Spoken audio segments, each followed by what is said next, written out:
गाजियाबाद में भगवान बिरसा मुंडा की 150वीं जयंती के अवसर पर उत्तर प्रदेश सरकार के उप मुख्यमंत्री ब्रजेश पाठक पहुंचे। इस मौके पर उन्होंने कार्यक्रम की शोभा बढ़ाई और भगवान बिरसा मुंडा के आदर्शों को याद करते हुए कहा कि देश के लिए संघर्ष और बलिदान की उन्होंने मिसाल पेश की थी।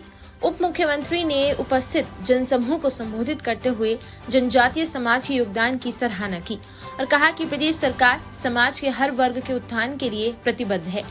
जब उनसे दिल्ली में हुई हालिया घटना के बारे में सवाल किया गया तो ब्रजेश पाठक ने कहा कि यह घटना अत्यंत निंदनीय है और इसकी पूरी जांच हो रही है।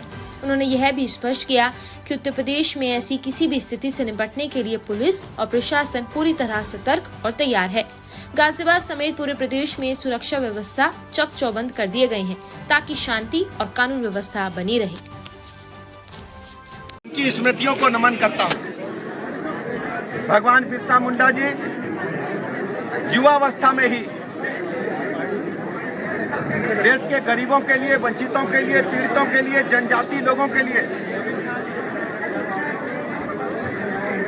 संघर्ष करते हुए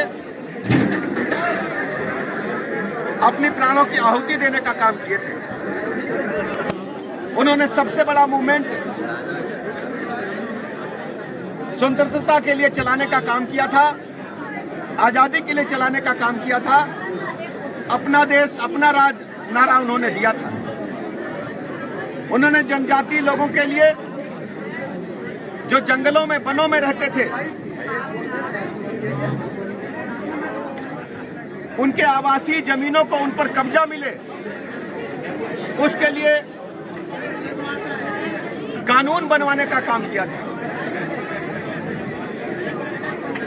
घुमंतु जनजाति लोगों के लिए उनके संघर्षों को आज भी हम सब याद करते हैं। भारतीय जनता पार्टी नेतृत्व ने, माननीय मोदी जी ने तय किया है कि पूरे देश के पैमाने पर, प्रदेश के पैमाने पर हम भगवान बिरसा मुंडा जी की जयंती को मनाएंगे, उनकी स्मृतियों को नमन करेंगे और गरीबों को, वंचितों को, जनजातीय लोगों को जो प्रदेश में विभिन्न स्थानों पर रह रहे हैं, उनके जीवन के उत्थान के लिए लगातार काम करेंगे। आज मेरठ मंडल के गाजियाबाद में जिस ढंग से हजारों की संख्या में जनजातीय लोगों के साथ साथ प्रबुद्ध वर्ग के लोगों ने प्रतिभाग किया है, मैं सभी को बहुत बहुत बधाइयां देता हूं, आभार प्रकट करता हूं। सर एक क्वेश्चन ये है, आप डिप्टी सीएम हैं, जो दिल्ली में ब्लास्ट हुआ है, उनकी प्लानिंग थी 6 दिसंबर को अयोध्या विध्वंस को लेकर। साथ ही हाफिज सईद ने कई बार ये कहा है कि वो अयोध्या का बदला लेगा, तो यूपी सेफ है सर? यूपी पूरी तरह से सेफ है। हमारी पुलिस लगातार अलर्ट मोड पर है। घटना के बाद में सभी पुलिस अधीक्षकों को निर्देश दिए गए हैं कि वो सतर्कता बरतें, निगरानी बढ़ाएं।